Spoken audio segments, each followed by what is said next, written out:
بسم اللہ الرحمن الرحیم الحمدللہ نحمدہ ونصلی علی رسولہ الکریم۔ رمضان 2019 آج میں آپ کے سامنے 11ویں پارے کا خلاصہ اور تفسیر پیش کروں گا۔ بسم اللہ الرحمن الرحیم یعتذرون الیکم اذا رجعتم الیہم۔ سورہ توبہ چل رہی ہے۔ پچھلے پارے کے اختتام میں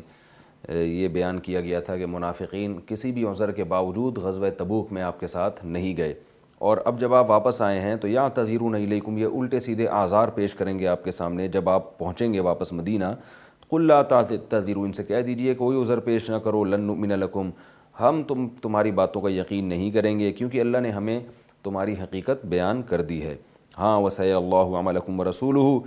اب آئندہ کے لیے اصلاح احوال کرو، اللہ آئندہ کے لیے تمہارے اور اللہ اس کے رسول تمہارا عمل دیکھیں گے آئندہ کے لیے۔ اللہ تعالیٰ نے اس صورت میں جو صحابہ ہر میدان میں نبی کے ساتھ شریک رہے، جنہوں نے ہجرت کی اور جنہوں نے مہاجرین کی مدد کی،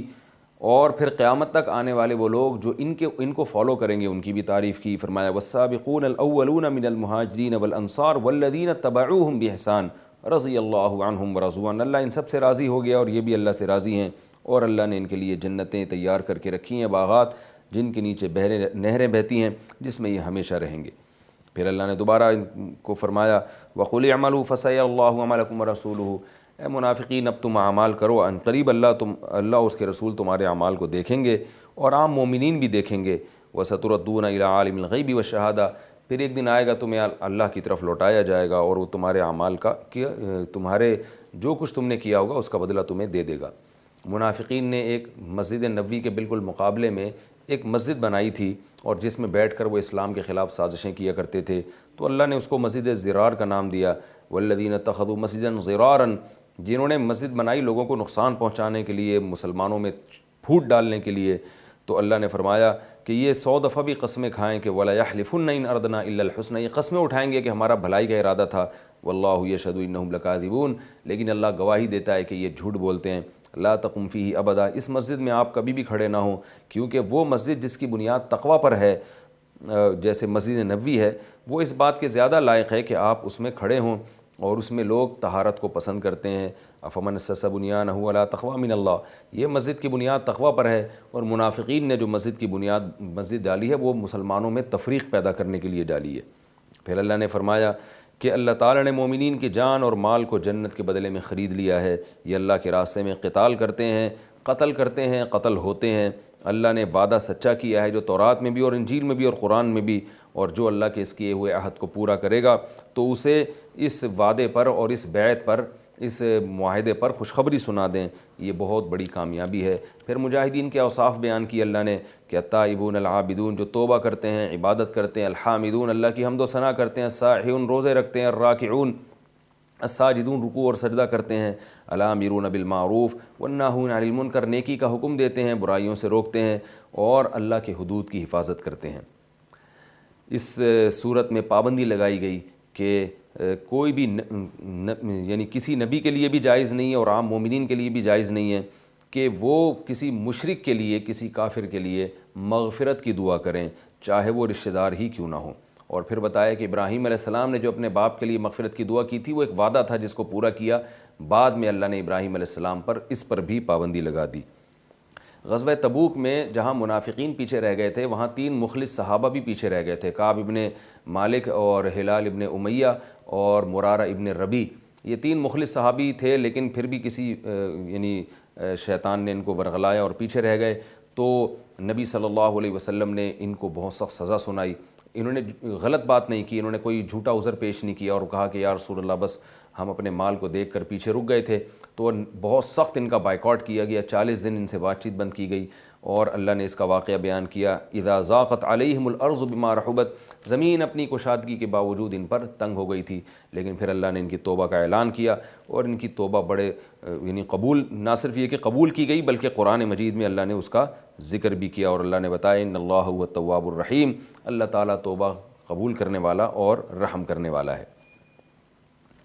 پھر اللہ نے یہ بھی بتایا کہ ما کان المؤمنون لینفروا کافہ، سارے مومنین جہاد میں نہ نکل جائیں، بلکہ کچھ لوگ ایسے ہونے چاہیے جو پیچھے بیٹھ کر دین کی سمجھ بوجھ حاصل کریں، اور تاکہ جو پھر لشکر واپس آئے تو اس کو وہ تعلیم اور تبلیغ کا کام بھی جاری رکھیں اس کے لیے۔ اور اس صورت میں اللہ نے یہ بھی بتایا کہ جب بھی ایسی صورت نازل ہوتی ہے جس میں جہاد اور قتال کا ذکر ہوتا ہے تو یہ منافقین پریشان ہو جاتے ہیں، اور اللہ نے بتایا کہ آخر میں جاءکم رسول من انفسکم، کہ تمہارے پاس رسول آ چکا ہے، تمہاری ہی جنس میں سے ہے، انسان ہے، عزیز علیہ ما عنتم، جن چیزوں سے تم پریشان ہوتے ہو وہ اس پر بہت شاق گزرتی ہیں، یعنی جو تمہارے نقصان کی چیزیں ہیں، اور مومنین کے ساتھ رؤوف اور رحیم ہیں۔ فَإِن تَوَلَّوْا فَقُلْ حَسْبِيَ اللَّهُ، اگر ان باتوں کے باوجود بھی کوئی محمد صلی اللہ علیہ وسلم کی تعلیم سے اعراض کرتا ہے تو اے نبی کہہ دیجئے اللہ ہی میرے لیے کافی ہے، لا الہ الا هو علیہ توکلت وہو رب العرش العظیم۔ اس کے بعد سورہ یونس ہے۔ سورہ یونس مکی صورت ہے، اس میں توحید کا مضمون زیادہ ہے۔ اللہ نے اس صورت کی ابتدا فرمائی اکان للناس عجبا ان اوحینا الی رجل منہم، لوگوں کو اس پر تعجب کیوں ہو رہا ہے کہ ہم نے انہی انسانوں میں سے ایک انسان پر وحی نازل کر کے اس کو پیغمبر بنایا، تو اس میں کون سی تعجب کی بات ہے؟ کافر کہنے لگے ان ھذا لساحر علیم، یہ تو لساحر مبین، کھلا ہوا جادوگر ہے۔ اللہ نے اپنی نعمتوں کو بیان کیا، اس نے سورج کو روشنی بنایا، چاند کو نور بنایا، اس کی منزلیں طے کر دیں تاکہ تم دن اور رات کا حساب رکھو، اور یہ سب چیزیں اللہ نے ناحق پیدا نہیں کی بلکہ حق کے ساتھ پیدا کی ہیں تاکہ تم اپنے رب کو پہچانو۔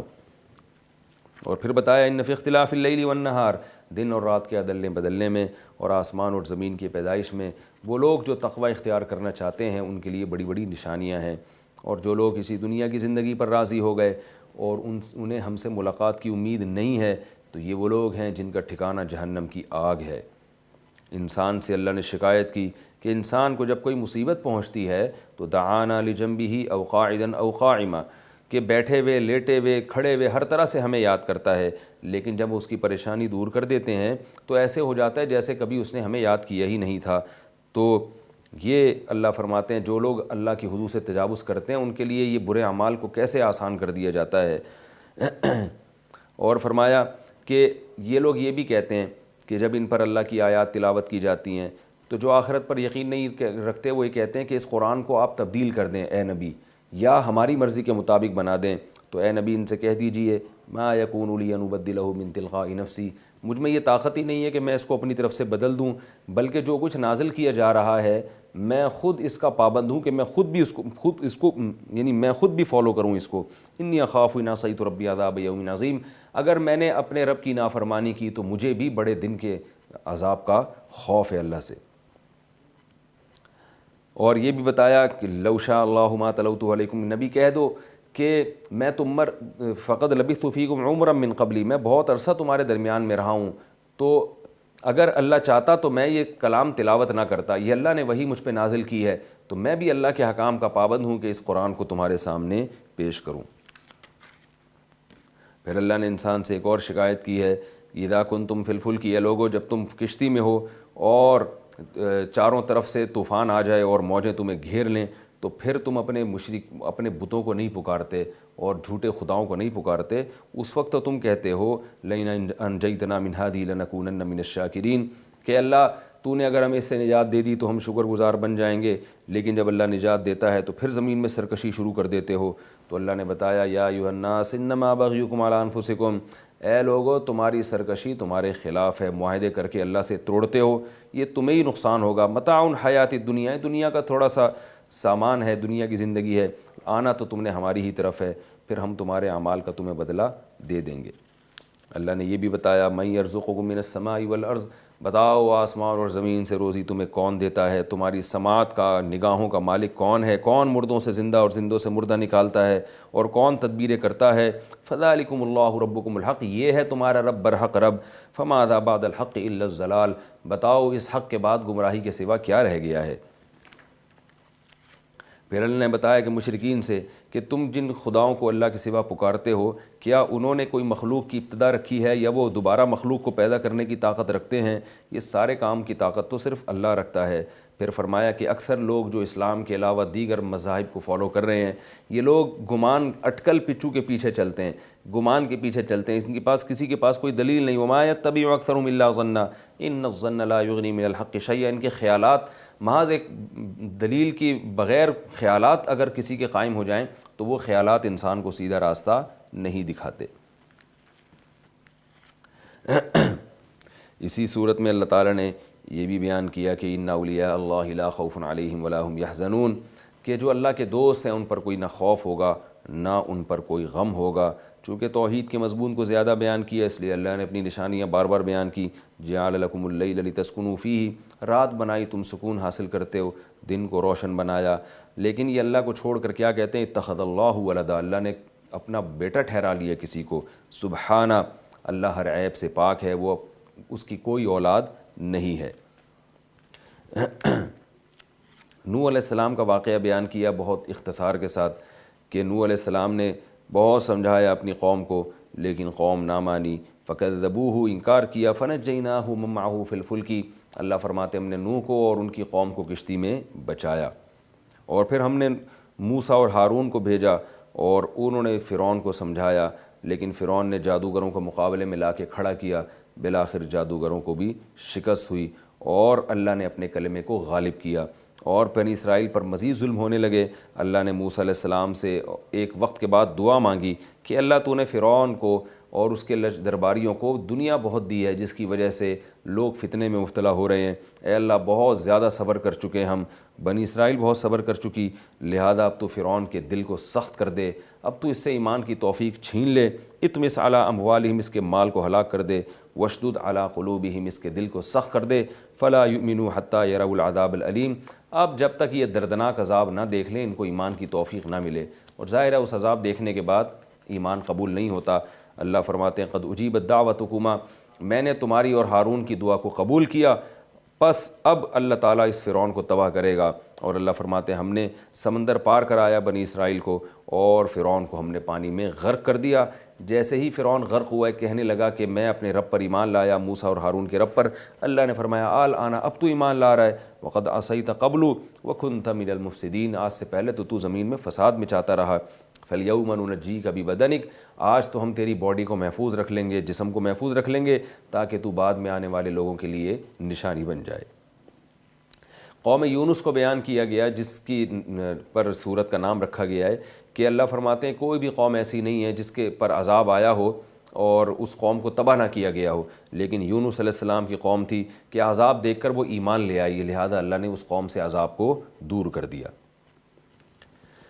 سورت کے آخر میں اللہ نے حکم دیا لا تدع من دون اللہ ما لا ينفعک ولا یضرک، اے نبی اللہ کو چھوڑ کر کبھی ایسے معبود کو نہ پکاریں جو نہ آپ کو فائدہ پہنچا سکتے ہیں نہ نقصان پہنچا سکتے ہیں، اور یہ اعلان کر دیں قد جاءکم الحق من ربکم، اے لوگو تمہاری طرف سے حق آ چکا ہے، جو ہدایت کے راستے پہ چلے گا اپنے فائدے کے لیے اور جو گمراہ ہوگا وہ اپنے نقصان کے لیے۔